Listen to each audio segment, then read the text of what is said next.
So I was out in my driveway this spring and looked up and saw a bird fly out of this exhaust for the bathroom fan.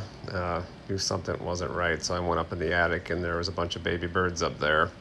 Didn't want to get pecked in the face or anything, so I just waited until a few weeks until they were old enough to fly away. Then when I went up there, I saw that they had basically chewed off the ducting from the fan, and it pretty much was filled with nesting materials. I got 2 buckets of nest stuff out of there. I plugged up the hole where the exhaust was before so they wouldn't fly back in with a pair of old underwear, and then just or long underwear. It was a pair of long underwear. And then I got to the process of uh, covering that hole with some steel mesh. I guess the guy at the hardware store called it hardware cloth, but anyway, covered it up with that and also made kind of the sleeve to put the ductwork over once I get to that point. So while I was at it, I took out the old fan from the bathroom, took that out of the box because it was making some weird noises.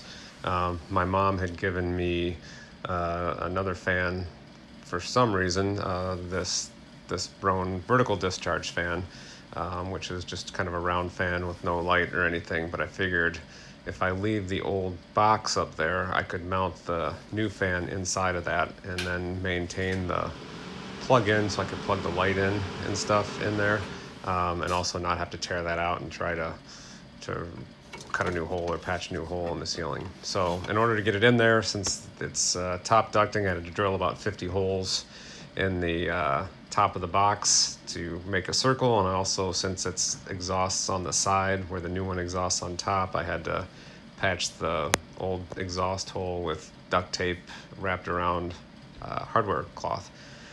Here's a look from the attic where I had drilled all the holes and stuck that exhaust fan in there. And then here it is with the adjuster cap on there. That will go to the ductwork, and then I just caulked it to hell to seal up all the holes. So the fan's in, the ductwork's in, and then I just connected the hose and that's all set. So the next question is how to deal with the cover, because there's no more mounts for that cover anymore to go up there. So I thought I'd stick some Velcro to the ceiling and then stick some Velcro to that cover and try to stick them up there, but that didn't go too well. There's a bunch of like silicone caulk and stuff up there and paint, and the Velcro wouldn't really stick to that. It just peeled the paint off. So after about a half hour of that, I realized that was not going to help and decided to try the zip tie route. So we got about $3 down the drain in Velcro, unfortunately. So what I would do is loop some zip ties through like that hole in the fan, and then loop them through these holes kind of on the top of this fan cover and light housing or whatever. So I just stick some zip ties through those holes and hopefully pull them tight and hold the fan into place. So here I am looping the zip ties around, trying to push them through. In order to give myself enough room to let the fan hang down, to pull those tight, I had to daisy chain those zip ties together. So I basically connected one zip tie to another, then looped it through, got it started, then pulled it tight. I think daisy chain is the right word. I don't think it's the sexual thing. Sorry if it is, but I don't think it is.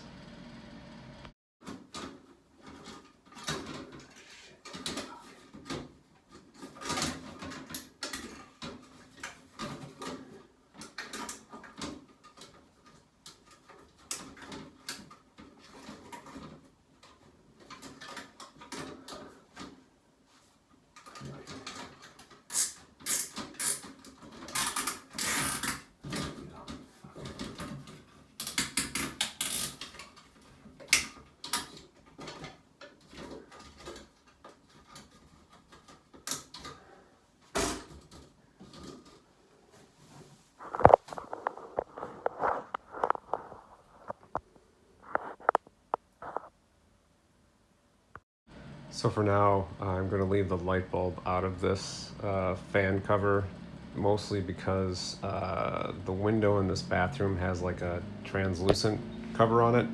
And if you're taking a shower at night with the light on, people walking by on the street can probably see some decent outlines, I guess you'd say.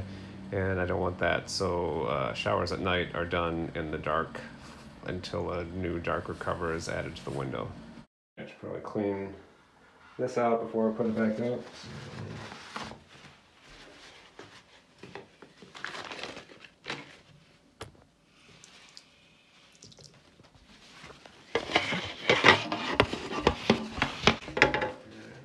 Perfect.